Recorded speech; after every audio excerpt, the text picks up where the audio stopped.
어느 시골 마을 교회에 사람 크기만한 예수님 동상이 있었습니다. 그 예수님 동상 앞에서 기도를 하면 소원이 잘 이루어진다는 소문이 나서 많은 사람이 찾았습니다. 그래서 수많은 사람들이 와서 기도를 하고 소원을 말했습니다. 그런데 그 교회의 문지기가 예수님이 서 있는 곳에 한 번 서 있어 보는 것이 소원이었습니다. 그래서 예수님께 소원을 말하며 여러 날을 기도를 드렸습니다. 그러던 어느 날 진짜로 음성이 들렸습니다. 그래, 내가 하도 소원을 말하니 딱 하루만 너와 자리를 바꾸겠다. 그런데 나와 한 가지 약속을 해야 된다. 너는 누가 와서 어떤 행동이나 기도를 하든지 아무 말도 하지 말아야 한다. 다시 말하지만 절대 말하지 말거라. 알겠느냐? 문지기는 절대 침묵하겠다고 굳건히 약속을 했습니다. 그래서 어느 날 문지기는 예수님의 동상이 되었고 예수님은 문지기가 되었습니다. 문지기가 예수의 동상으로 서 있을 때 첫 번째 사람이 왔습니다. 그는 아주 부자였고 도박을 즐기는 자였습니다. 자기가 도박을 하러 가는데 돈을 잃지 않고 많이 딸 수 있도록 도와달라는 소원이었습니다.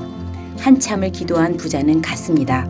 그런데 돈다발이 들어있는 가방을 깜빡하고 놓고 나갔습니다.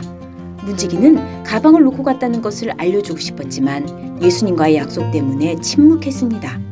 조금 후에 두 번째로 아주 가난한 농부가 들어왔습니다. 자기 아내가 중병으로 누워있는데 치료비가 없었습니다. 그러니 어떻게든 도와달라고 하는 내용이었습니다. 그 농부가 기도를 마치고 돌아가려다가 돈가방을 보았습니다. 그 농부는 그것이 하나님의 응답이라고 생각했습니다. 감사기도를 드린 후 돈가방을 들고 나갔습니다. 문지기는 그 돈가방은 주인이 있다고 말해주고 싶었지만 예수님과의 약속 때문에 참았습니다. 세 번째로 기도를 하러 온 사람은 배를 타고 먼 나라로 나가는 청년이었는데 자신의 안전을 위하여 기도를 하러 온 것입니다.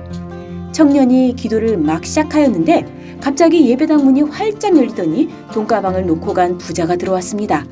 돈가방이 없는 것을 확인한 부자는 다짜고짜 기도하는 청년의 멱살을 잡고 돈가방을 내어놓으라고 으름장을 놓았습니다. 청년은 이게 무슨 행패냐고 하면서 전후 사정을 이야기하였지만 이미 분이 날 대로 난 부자는 청년을 이끌며 경찰서로 가자고 했습니다.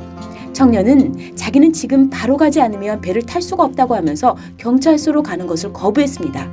그렇게 옥신각신하며 다투는 것을 본 문지기는 도저히 참을 수가 없었습니다.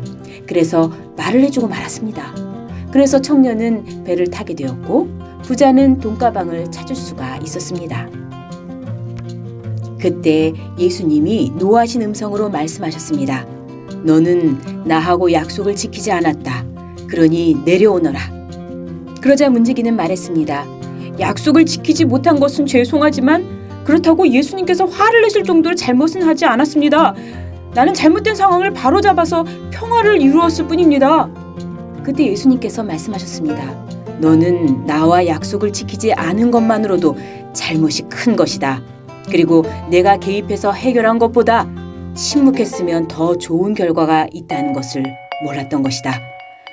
부자는 어차피 그 돈은 도박장에서 다 날릴 돈이니라. 그 돈이 농부에게 갔더라면 농부의 아내를 살릴 수 있었느니라. 더욱 잘못이 큰 것은 청년의 문제니라. 청년은 그냥 두었으면 배를 타지 못해 살 수 있었다. 그러나 네가 개입함으로 그 청년은 배를 타게 되었고 그 배는 바다에서 침몰하여 죽게 되었느니라. 내가 침묵으로 일하는 이유를 이제 알겠느냐? 인간들은 하나님의 침묵을 못 견뎌 합니다. 인간이 하나님의 흉내를 낼 필요도 없습니다. 인간이 판단을 내릴 필요는 없습니다. 인간의 과도한 개입은 이를 그르칩니다. 원래 하나님은 침묵 중에 계십니다. 그리고 침묵 중에 일하십니다.